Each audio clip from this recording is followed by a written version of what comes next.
I'm now in the Animal Care Nutrition Center, and we're gonna learn about the herbivores diet because little did you know, we eat a lot of the same things. And I'm here with Heather, who's in the midst of preparing some meals. And it's true, we might not think about it, but a lot of the things that we consume as humans is very similar to what the animals are eating. Not totally the same, but you're gonna explain all that to us. Absolutely. So there are many similarities. We have lots of animals here who do eat things like carrots and broccoli and romaine lettuce like we eat in our salads. But we also have many animals who eat other things in addition to those items, such as browse, which is basically trees. Today I am working on Jolly's diet. Jolly is our black rhino, or one of the two that we have. And I'm focusing mostly on the produce part. So here today I'm gonna be giving him some sweet potato, some carrot, and some apple. And we weigh out very specific amounts of these items for the individual. So a rhino is gonna get a much different amount than say a tiny little bird. Meal prep at the Living Desert is a critical part of the daily routine. But as far as the produce diets go,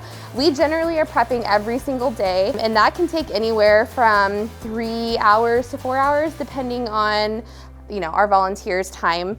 But on the other side of the zoo, we also prep a lot of other diets that include fish and meat and bugs, and that can also take up to 3 hours. Wow. Per day. Here we have deliveries of produce every day. We also get fish deliveries. We get frozen rodents to feed some of our carnivores, and we also get meat diets as well. Jolly is one of the many herbivores at the zoo who are typically fed once a day.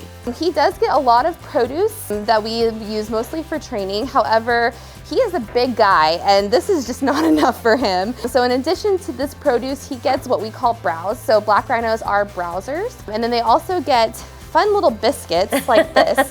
So this is kind of similar to feeding a cat or a dog kibble that you have at home, but this is designed for a rhino because it has the micronutrients and minerals and all of the things that a browser would be eating specifically. I'm glad that you point that out because when I think of feeding my kids carrots and apples and sweet potatoes and lettuce, obviously I'm trying to make sure that they get their green veggies. I'm making sure that they get all the vitamins that they need for their own nutrition. So it's the same approach with animals. Absolutely. So we do take all of their nutritional needs into account when formulating a diet. And different animals have different diets. Absolutely.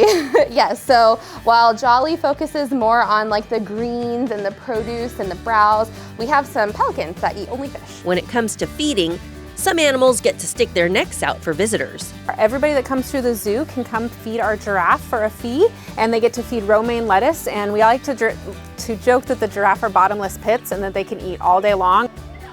Yeah. This is great. I don't have any more. I'm out.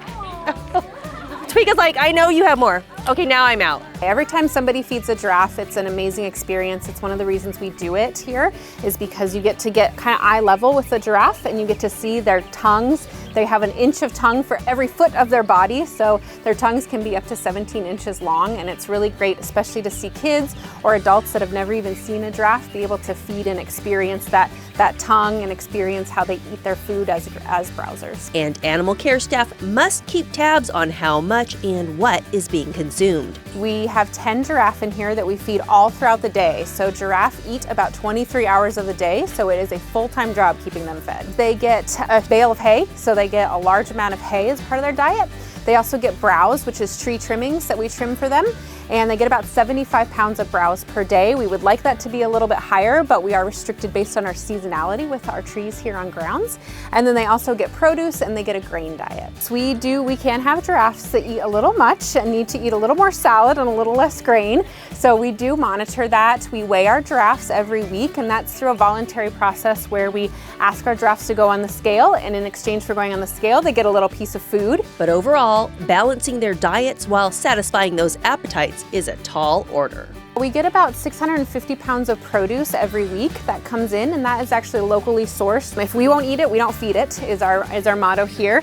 And we try to make sure that our diets are human food. So if I want to eat it, then the giraffe want to eat it. We don't feed them anything we have regulations through USDA, so we can't feed anything that's expired. Everything has to be human quality.